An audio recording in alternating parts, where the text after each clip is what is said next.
Et salut les amis, bon j'arrive de chez Decathlon, ils ont reçu les nouvelles formes de palombe, les formats de GR. L'autre jour je vous ai fait une petite vidéo sur les nouvelles coques. Là c'est les formes complètes de palombe. Alors elles sont très réalistes, c'est le même dessin et les mêmes couleurs que les nouvelles coques, sauf que là c'est edgé. Il y a un petit piquet pour fixer la forme qui se place dans le derrière de l'oiseau. Et elles sont vraiment très réalistes, comme la coque que je vous ai présentée l'autre jour. Une fois au sol, elles sont vraiment très attractives. Une vingtaine, 20, 25 formes comme ça, vous faites tomber des oiseaux facile. Voilà, je vous la présente. Alors bon, comme on peut le voir, elle est sympa, il y a une belle finition. Ils ont fait un travail sur le plumage, ils ont fait un travail sur les couleurs. Voilà quoi. Vu de dessus aussi, hein, c'est très réaliste. Hein. C'est très réaliste. Le bec, la couleur de l'œil, c'est même dessous, on peut voir, ça fait des reflets un peu bleutés comme la palombe là. C'est super sympa, c'est super bien fait quoi. Voilà. Je voulais vous la présenter parce que la dernière fois je vous ai fait voir je vous ai fait voir la coque. Voilà. Alors, il y en a qui m'ont demandé alors les retours de coque et tout, est-ce que ce que ça donne, ce que ça donne, je sais pas. Moi j'en ai acheté une pour vous les faire voir, mais j'en ai tellement que je vais pas en acheter encore une vingtaine de coques, une vingtaine de grosses comme ça, parce que bon, bientôt il va me falloir un camion pour partir à la chasse avec tout ça. Voilà. Alors bon, il y a quand même une sacrée évolution entre les premières et celle de maintenant, hein, comme vous pouvez voir. Avant c'était assez basique, il y avait une grosse tache blanche. Il y avait une grosse tache blanche sur l'aile, il n'y avait aucune couleur.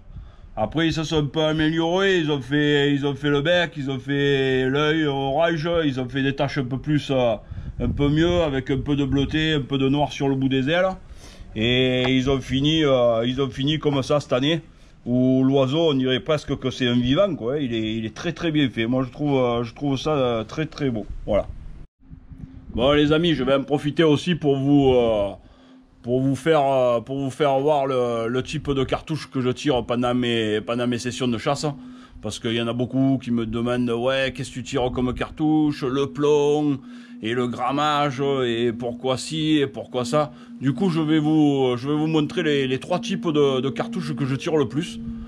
Je vous dis pas que je ne tire pas d'autres, parce que souvent, mon collègue, ah tiens, prends-en une boîte de ça là, essaye-les, tu vas voir, elle bombarde et tout. Tout à temps, quand je vais chez l'armurier, ouais, ben file-moi 2 boîtes de cartouches pour les grives ou des trucs comme ça, mais je reste régulier sur le type de cartouche que je tire. Au moins, si un jour il y a un problème, je le sais de suite, et voilà.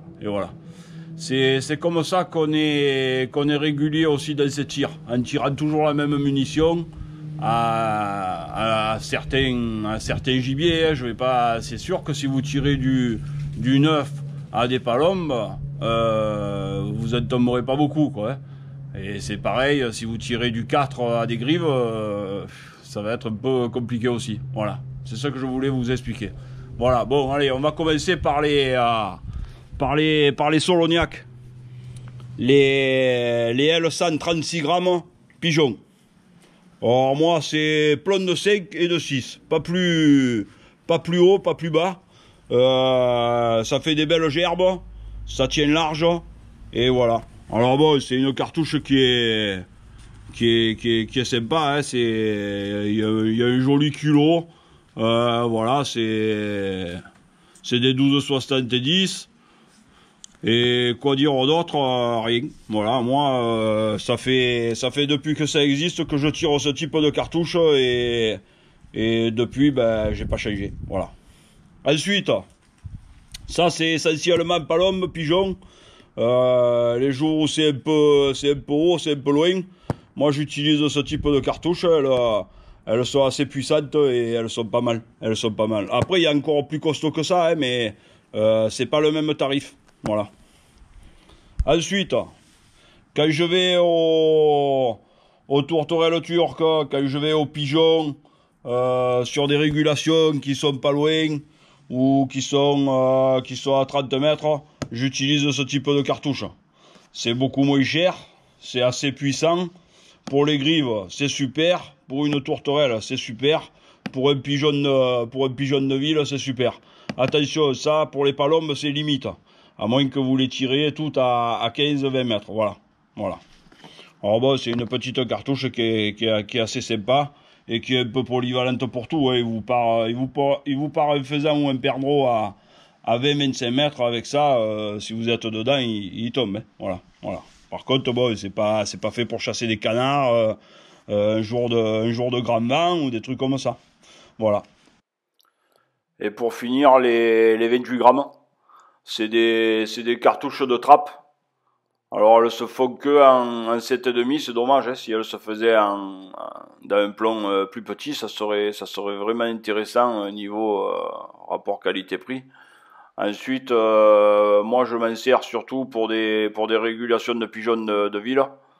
Quand les pigeons viennent dans les formes ou sur des champs de céréales moissonnés et qu'on les tire pas loin, c'est bien suffisant quoi. Hein.